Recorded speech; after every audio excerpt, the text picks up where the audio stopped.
Welcome back to another episode of No Waco. This is your host, Debbie.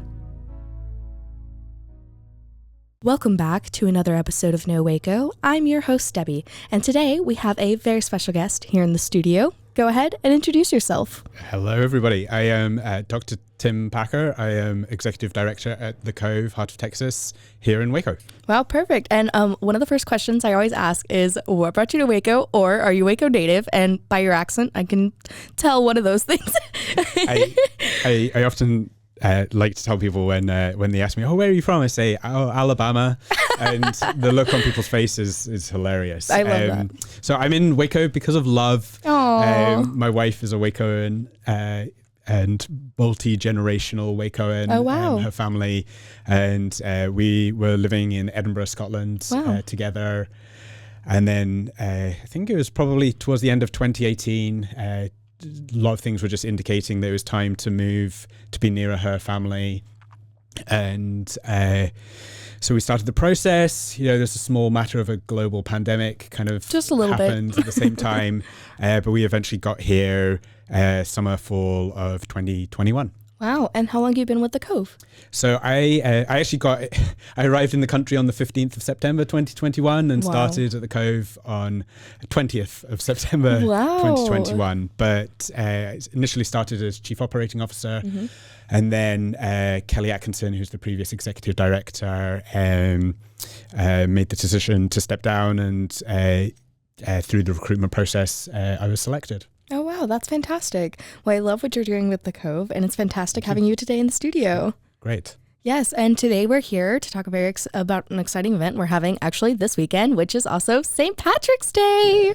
So, I mean, Scott, Irish, you know. Celtic. Yes, Celtic. Yeah. So it all goes with it. It all goes with it, So tell me about the event this weekend. So we had the opportunity to work with Freight, Ice House and Yard Bar, I think is the full title. Something like that. But yeah, Freight, Petra from Freight approached us and they had heard about the Cove. They were looking for the opportunity to do something just around St. Patrick's Day, and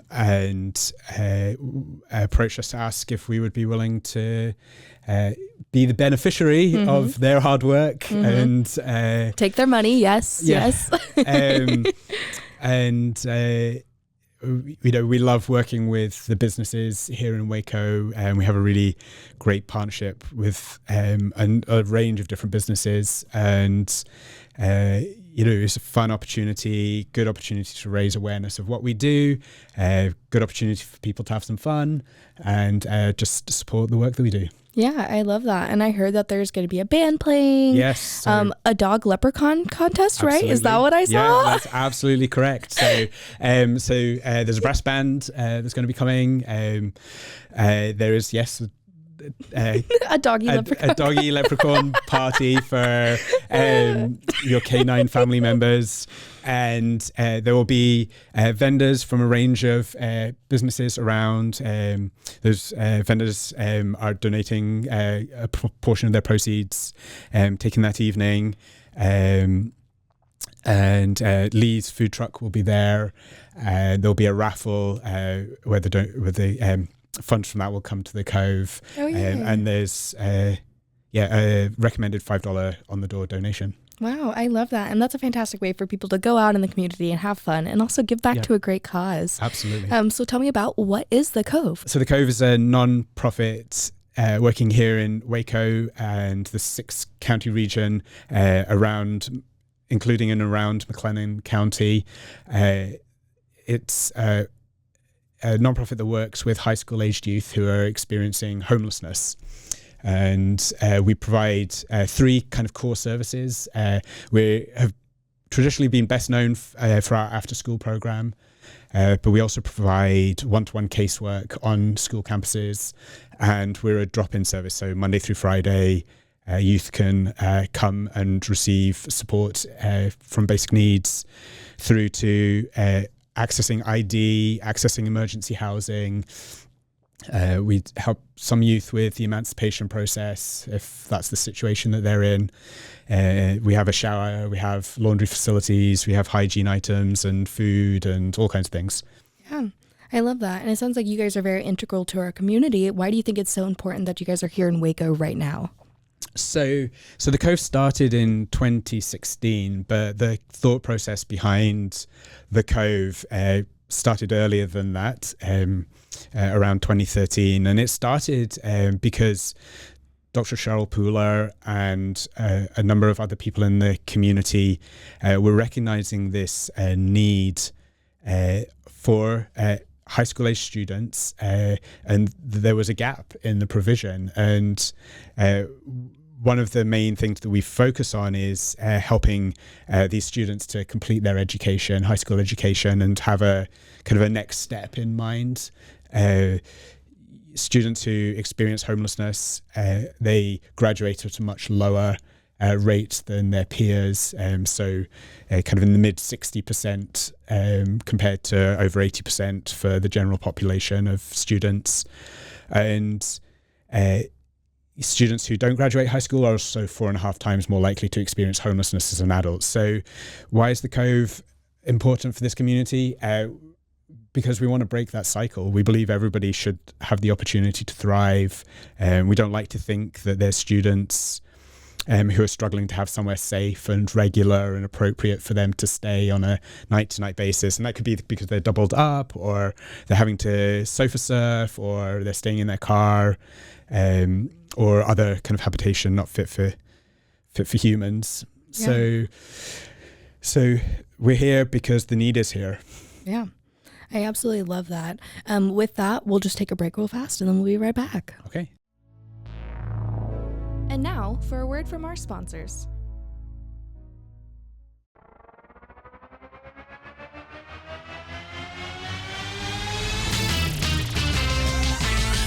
Frozen heroes. Gonna tell you about frozen heroes. Gonna tell you about. Hey, I'm Zach. And I'm Mike. And we have a fantastic new podcast to tell you about.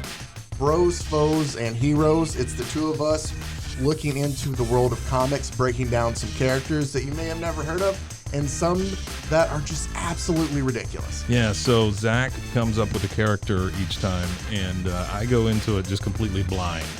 I don't know who this person is or what their abilities are or anything, and basically I guess we kind of go over their origin story and just some of the ridiculous stuff that maybe, especially Golden Age stuff. Oh, Golden Age stuff is always the best, and we will make sure to highlight all of the shenanigans and just absolute weirdness of everything. Yeah, that's right. So subscribe today and follow us on Instagram at Bros, Foes, Heroes. And if you don't, I know where you live. Not really, but please subscribe.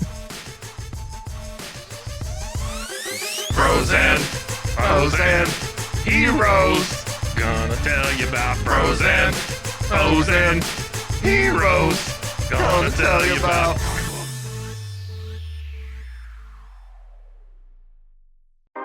911, what's your emergency? Do you hear that? It's coming from the house. It's coming from inside the house? Do you mean? Could it be? The Poltergeist. New from Rogue Media. Two haunted hotties talking about haunted places. Every episode we dive deep into the darkest places and give you a bit of history. We're getting spooky in all the right places. You've gobbled your last ghoul. Follow along for the craziest and spookiest stories with Debbie's Dark Tourism. The Stanley Hotel, Winchester House, The Alamo, Hotel Monte Vista, and more spooky places. Find us at _Poltergals, POLTERGALS. Look over your shoulder. It's us, the Poltergals. Wherever you consume the podcast, you can find us there.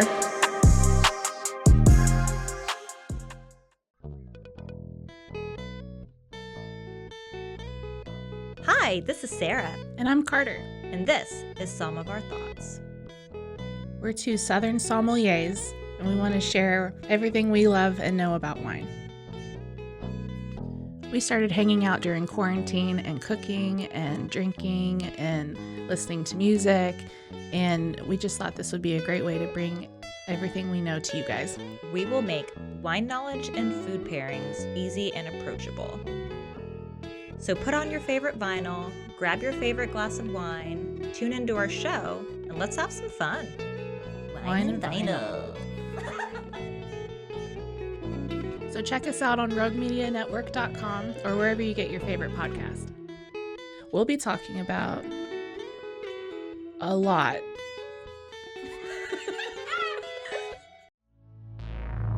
And now, back to the episode. And we're back. So we were just talking about why your organization is so important in our community. What is the mission behind the Cove?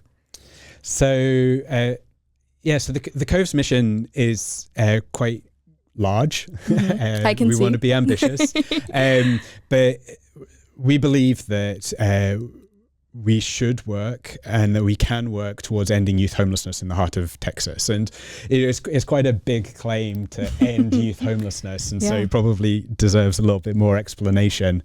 And when we talk about ending youth homelessness, what we mean really is that it's infrequent or rare, that it's short for short duration, and it's non-recurring. So we want to find ways that we can quickly identify youth who are experiencing homelessness, and the schools are great partners in this. So there's some legislation called the McKinney-Vento Act, and that requires school districts to have what's called a homeless liaison officer, whose role is to identify and access support for youth experiencing homelessness. Also, if you're politically minded, there's actually a bill in the Texas House and Senate to create a similar role at the higher education level, so colleges and universities. The aim is to have a similar role to provide that wraparound support for students experiencing homelessness. So this mission of ending youth homelessness, and there's like I was just saying before, there's this kind of cycle of experiencing homelessness, not graduating high school, and then experiencing adult homelessness. And so, the mission of ending youth homelessness and the contribution we are trying to make is to break that cycle. And graduating high school is one of the really big ways to do it. One of the key offers that we have for students is attendance recovery. So if a student spends an hour with us after school, they can get up to 3 hours of attendance back. In 2022, we helped recover just over 5,900 hours of attendance. Wow, that's amazing. But also just recognizing that homelessness presents a whole bunch of challenges, practical challenges for students being able to engage with their education. And so we work with our school partners to help students enroll and get to school, to help advocate for where they're having difficulties. We have paid tutors that come and help them with assignments, or just help them to engage with that learning that they're having in school, but then also outside of school. So yeah, I love that. And that auxiliary help is so important in situations like this. And I know it takes a lot to do this. What is a way for people to get involved or support you guys? So the Cove is a nonprofit. We're fortunate to be one of 3 recipients in wake of a federal grant called the Youth Homelessness Demonstration Program. And then McLennan Commissioner's Court also provides a grant for us, along with a range of other organizations like United Way. And we've had support from the Cooper Foundation and the Waco Foundation and Rappaport and all kinds of people. So the federal and foundation grants that we receive cover kind of in the region of about half of what we need each year. And so the rest of the money comes through our corporate sponsorship strategy. So we have a tiered recognition program for businesses who want to support our work, and that's starts at $1,000 in a year up to $30,000. Wow, that's fantastic. And we also look for individual donations. We need money to pay our staff and to have the building that we have and to have computers and keep our vehicles on the road and all of that sort of thing. So so people can go to our website and find out more about giving financially. We're also really interested in speaking to people who might want to do like estate planning or a planned gift. Nobody wants to think about their end of life, but we also do want to plan for that. And one of the ways that people can make a lasting kind of impact for the community is through that estate planning process. And we have some real practical ways as well. So volunteers every evening, Monday through Thursday, when our programming is running, we have 3 to 5 volunteers who will come, and their role is very much just about supporting and encouraging the youth to participate in the services that are there, help with serving the meals and cleaning up and being a trusted, reliable presence for our youth. Volunteers, we ask them to commit for 1 evening a week for a semester, and so we recruit each semester and for the summer break. And again, there's a volunteer form on our website, which is thecovewaco.org, in case people are looking for it. But if you put the Cove Waco, you should probably you'll probably find complex. Us. But no, we're also the Cove apartment complex is also in Waco, so we have to like be careful sometimes of like where we direct people. And we also, like I was mentioning before, we provide basic needs for our youth, and that's hygiene items, ethnic hair care products, school supplies. Mine's gone blank, of course. The things that I say every day. One of the things that we just on that, one of the things that we don't actually take is clothing. Like we just don't have capacity to do that or storage space for it. But we work with Things from the Heart, which is part of the Shepherd's Heart Ministries. We've had them on before. Have you? Great. Yeah, yes, they're amazing and do just great work here. But if we can take a youth up to Things from the Heart up on Bosque, and they can access some free clothing there, and and I guess just on that, one of the things that we try and do at the Cove is give our youth choice and control over their situations. So for people who experience homelessness, that loss of control and loss of dignity and loss of choice that can happen. So if you're staying at your parents one night and then you have to run to a friend's, or you're in a car, keeping track of your stuff can be hard. And so we're really reliant on having those supplies for our youth. Again, get in touch with us, hello@thecovewaco.org, and we'll kind of liaise with you, just because our needs change through the year. Perfect. And again, you guys have amazing events like this for people to get involved. So even if they can't, do everything, they can give back a little bit and enjoy a community event as well. Yeah, absolutely. So it's really great that you guys do things like this. And then you guys also have a fundraiser you do every year in the fall, correct? Yes, we do. We don't have a date for it quite yet. So watch this space. We have a newsletter which people can sign up at from the website, or on Facebook and Instagram at the Cove Waco. Follow us there, and you'll keep on top of the things that we need. And also, like when we do volunteer kind of drives or like requests for volunteers, or if we have requests for specific items, then they're good channels to keep on top of as well. Yeah, well, I love that. Is there something you would like to see more of in Waco, or something you would like to see grow here in Waco? How long do we have? Plenty. Plenty time. Okay. Do you know, a lot of my work previously was in the UK in Edinburgh, and working for the city of Edinburgh, and it's a very different legal context. We have in the UK, there's this a legal right to housing for homeless households that just doesn't exist here in the US, and so there's some real deep need around having that kind of safety net and that infrastructure in our city and state and country. And I mean, that's a really big thing. But one of the things that I've really noticed coming to Waco is that people are really generous, and they want to be involved, and they want to know how to help. And that's a real asset to Waco. And so I think, do we need a better transport system? Yes, we need a better transport system. Do we need more affordable housing? Yes, we need more affordable housing. Do we need sustainable, lasting jobs where people can build careers? Yes. Do we need help to reduce the stigma around employing or housing young people? Yes, we need all of those things. But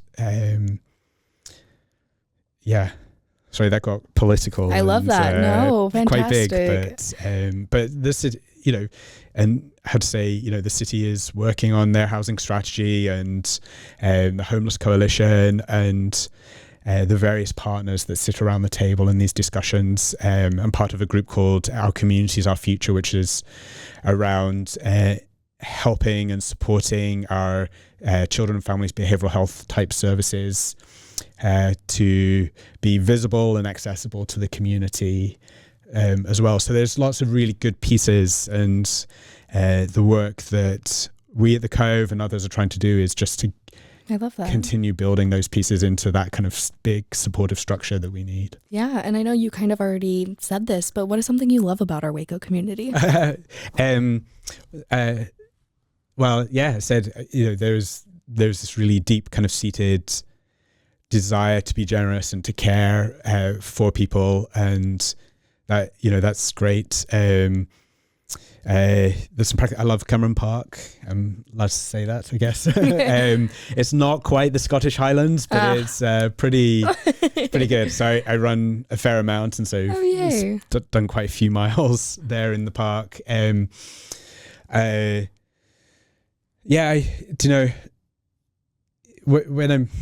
When I moved to Waco, I was finishing up my PhD. I was just starting this new job, and then starting another new job.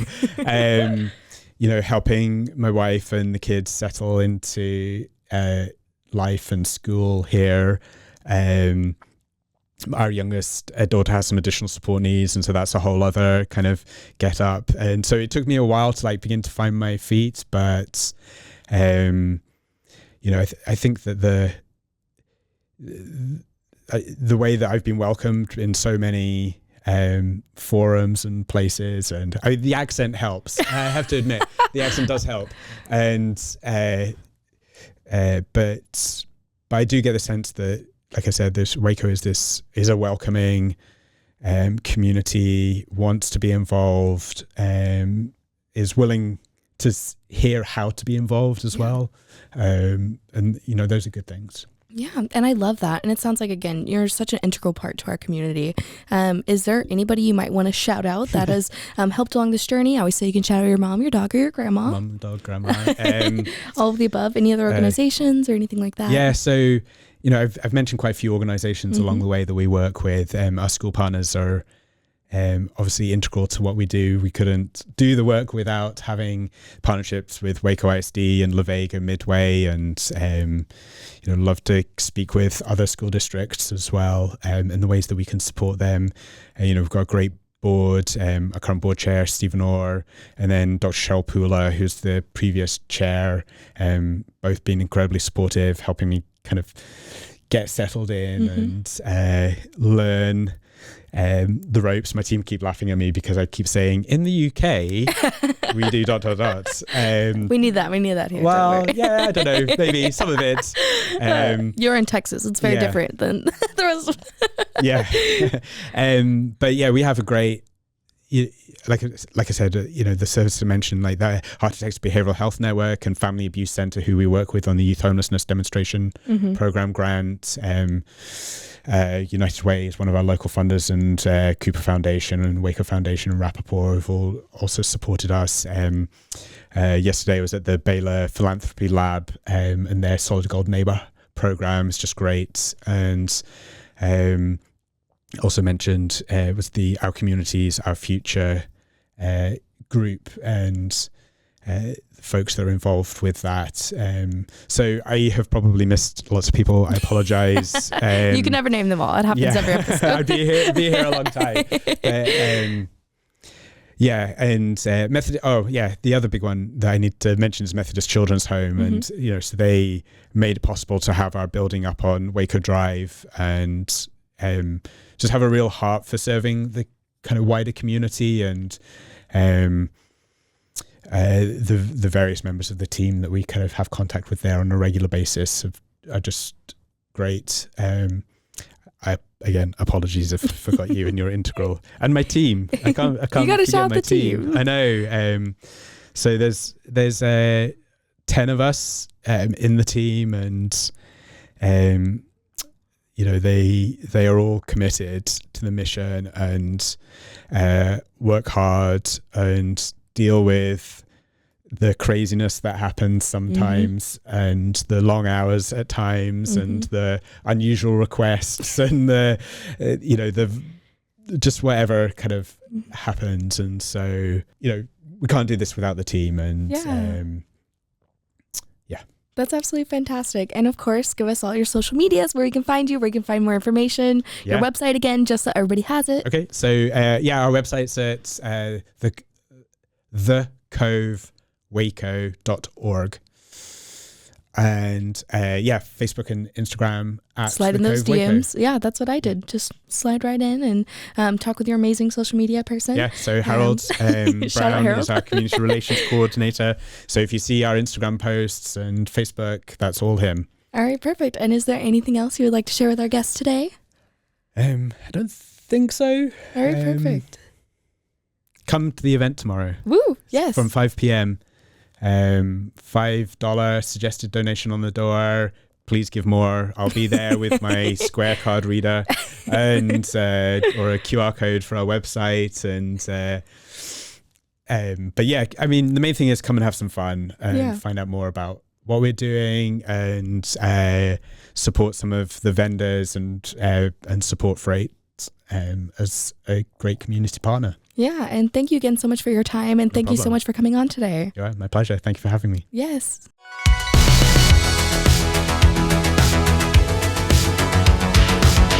Find us everywhere on all social media platforms, KNOW_Waco. Check us out at roguemedianetwork.com, and we're on YouTube under Rogue Media Network. Check out nowaco.com.